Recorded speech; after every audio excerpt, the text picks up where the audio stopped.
É o seguinte, galera, tá tendo toda uma discussão agora sobre preservação de jogos, porque os jogos de videogame estão desaparecendo. Pelo menos você não vai conseguir, ou já não consegue, comprar vários jogos, principalmente jogos clássicos, para você poder experimentar. Esse é um problema sério, principalmente para quem é arquivista ou para quem é estudioso da área, historiador do videogame, tem toda uma área da academia lidando com isso agora.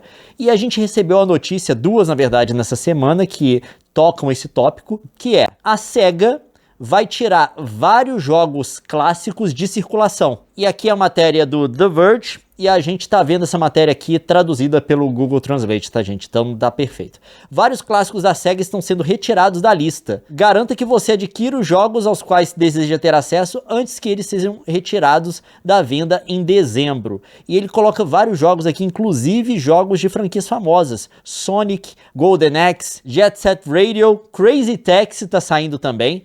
Eles estão perdendo vários jogos agora. A SEGA publicou essa lista aqui gigantesca com jogos que vão ser removidos. E você pode ver a lista aqui, ó. Vapor é porque é Steam, tá, gente? Traduzido do Google Translate aqui. Esses jogos todos vão ser retirados da Steam. Inclusive aqui, pior que ele tá traduzindo o nome do jogo. O nome do jogo. Crazy Taxi. Pera aí, vamos voltar aqui. Vamos voltar em inglês, beleza. Volta para inglês. Táxi louco. A gente tá vendo aqui, Alex Kidd vai rodar, a gente tem Crazy Taxi, Dr. Robotnik, a gente tem os Golden Axe aqui da vida, Phantasy Star, jogos do Sonic também vão rodar, Shinobi, Streets of Rage, enfim, vários clássicos, eles vão ser tirados de venda, tá? Você não vai poder mais comprar.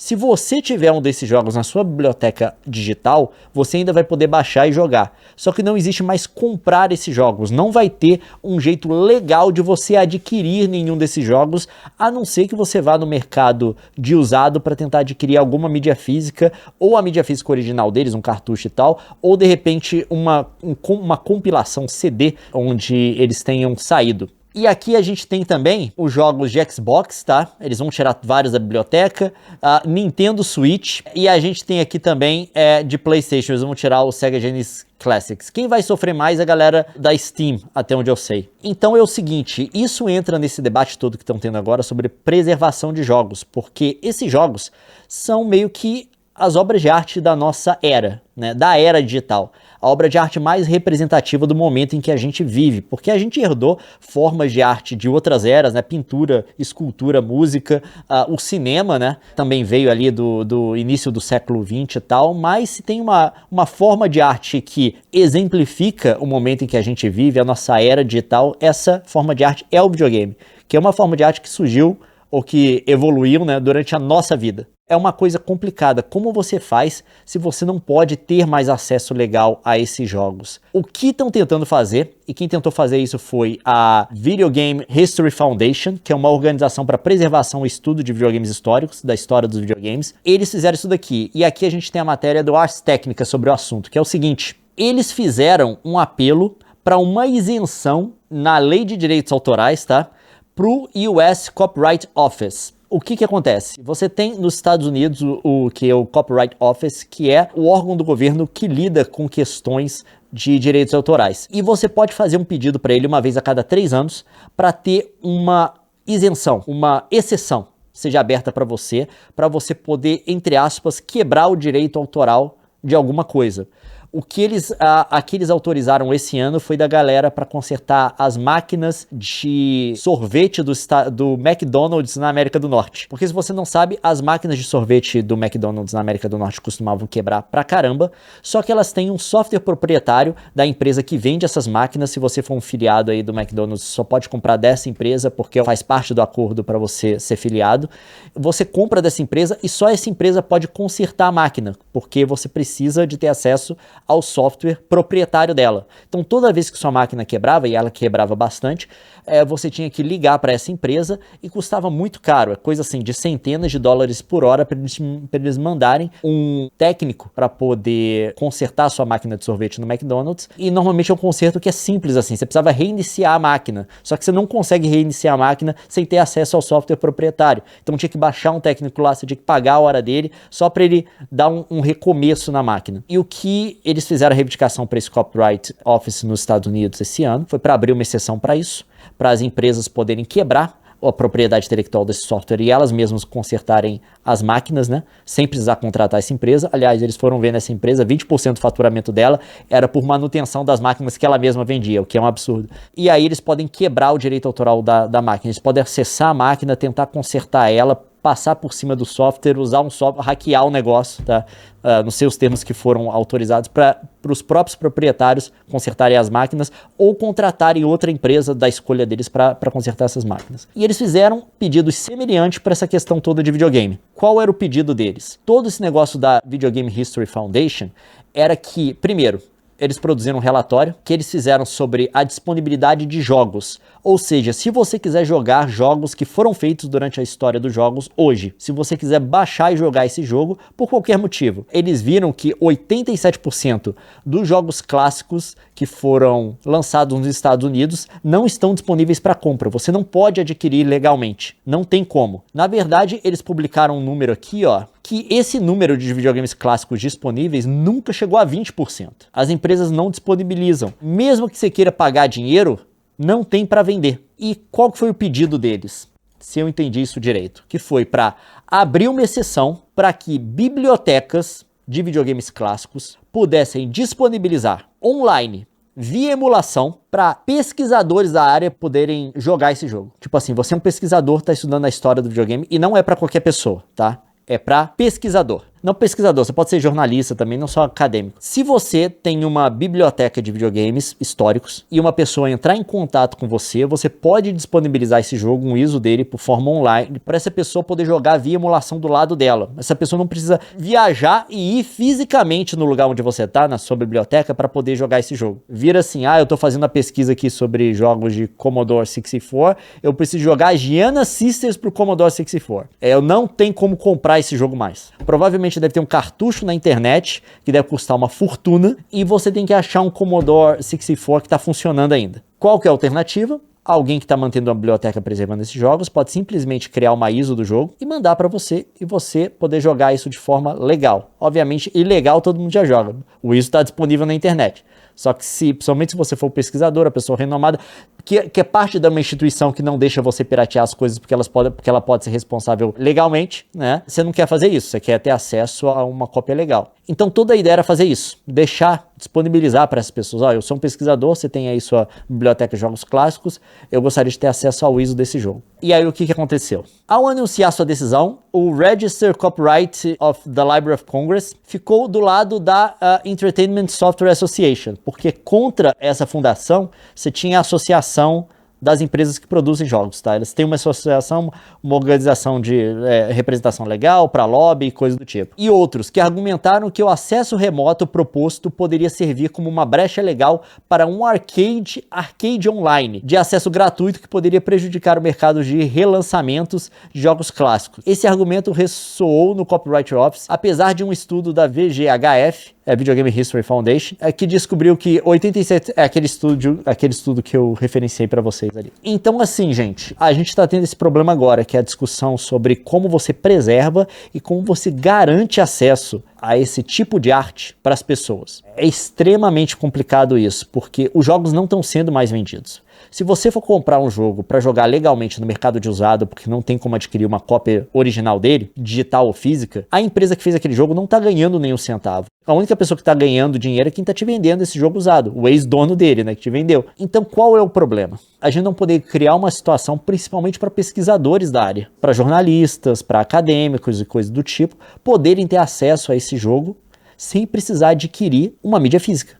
Sem precisar ir até um lugar onde essa mídia física está disponível. Você simplesmente manda uma ISO para a pessoa. Isso é algo extremamente complicado. E eu acho que isso está sendo alimentado, em parte, do lado das empresas produtoras de jogos, porque a gente tem um mercado de relançamento grande, fortíssimo. A gente precisa aqui lembrar que recentemente a Sony tirou o Horizon Zero Dawn do serviço de assinatura deles, né, da PlayStation Plus. Por quê? Porque eles lançaram um remaster desse jogo. A gente vê relançamentos acontecendo o tempo inteiro, de jogos clássicos em coletâneas e tal.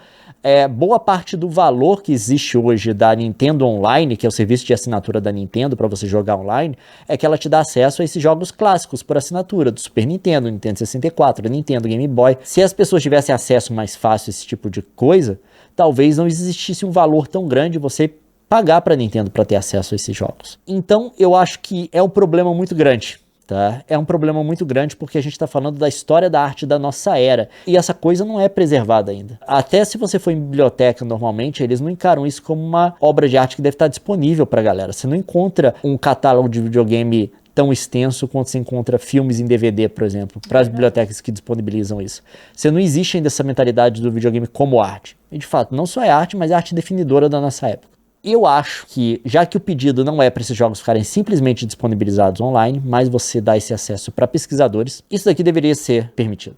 Deveria ser permitido. A gente está falando aqui da preservação da memória da cultura, do planeta. Ainda mais nos Estados Unidos, que é um dos países que mais produz esse tipo de arte. Mas eu acho que isso vai ser muito complicado. E esse pedido só pode ser feito uma vez a cada 3 anos. Lei dos Estados Unidos, não me pergunta. Então eles vão tentar de novo em 3 anos, apesar deles terem produzido esse relatório aqui, que deixa bem claro, né, como que é essa disponibilidade de jogos atualmente. Hoje em dia a gente tem 17,89% só dos jogos disponíveis. Agora que a SEGA tirou vários jogos, acho que essa disponibilidade vai cair ainda mais. Mas enfim, a minha grande questão é para a SEGA também, por que tirar os jogos? Eu acho que eu sei por quê, porque eles estão relançando todas essas franquias. Eles costumam tirar vários jogos antigos ou determinada franquia quando sai um jogo novo dela, porque a galera vai lá procurar não sei o quê, junto do Steam do jogo novo tá o jogo antigo e eles acham que isso pode prejudicar a venda, eu não sei. Mas eles vão relançar agora várias séries como Crazy Taxi, Jet Set Radio e também o Golden Axe.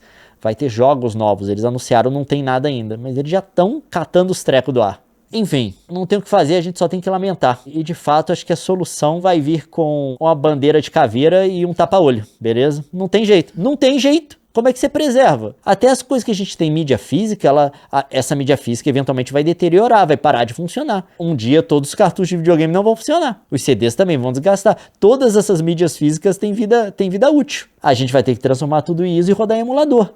Mas é quase como se a indústria estivesse forçando a gente a isso, né? Porque não dá um jeito legítimo de ter acesso ao jogo. Então é isso. A gente só lamenta aqui e a gente espera que um dia essas coisas fiquem um pouco mais fáceis e a gente tenha consciência de que videogames como memória da nossa cultura tem que ser preservados. Mas dura que isso aí já tá se estendendo pra filme também, né?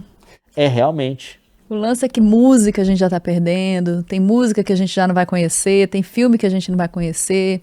A mídia digital foi boa e ao mesmo tempo foi ruim. Foi boa porque democratizou, trouxe acesso, reviveu várias coisas, mas ao mesmo tempo tem essa... A indústria de coisas quando acerta e erra muito, né? Com filme isso é verdade, tipo assim, eu lembro quando eles lançaram as versões do Blade Runner em DVD que eu comprei, isso assim, é o que a indústria deveria fazer. Teve uma edição do Blade Runner, um dos meus filmes favoritos, tá?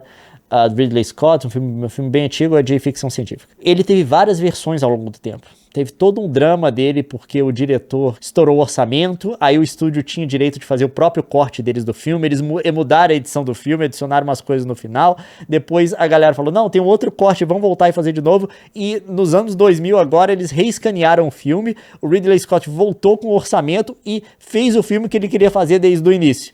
Então tem várias versões com músicas diferentes para distribuições diferentes. Eles pegaram um box de DVD e relançaram todas de novo. Mas quem não comprou esse box não acha mais esse negócio. Não, mas pelo menos na época eles venderam isso. Mas tem outros que você não consegue ter acesso. Tipo a versão de distribuição do cinema de Star Wars.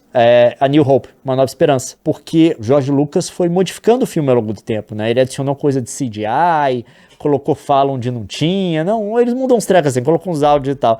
Ele foi modificando o filme. Então, se você quiser ver a versão que a galera viu no cinema, não tem disponível. O que a galera fez é que tem uma versão que chama de Specialize, se eu não me engano, que por relatório dos outros, imagem de gente coisa de filmagem da tela na época, eles foram reconstruindo o corte original do filme.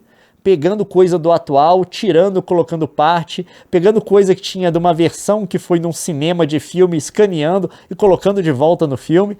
E eles meio que recriaram do melhor jeito que dá, tá? Tem coisa que, se eu não me engano, foi até assim, relato da galera que viu, porque não tem mais, né, de como que a coisa era.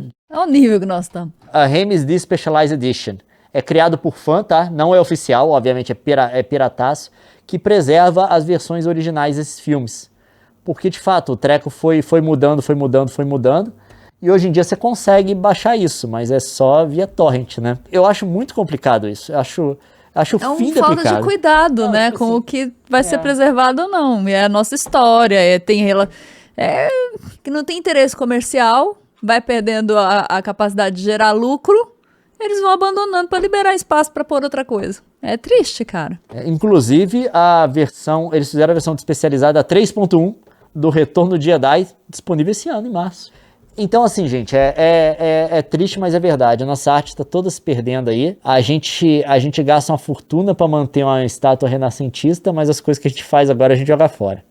Tudo bem manter a estátua renascentista. Não, tem que manter. Não é contra manter a estátua renascentista.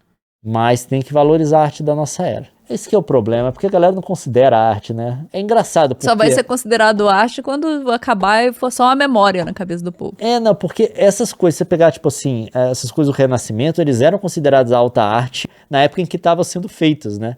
A arte da gente agora vai ser considerada algo digno de preservação daqui a 100 anos. Mas só o que sobrar, né?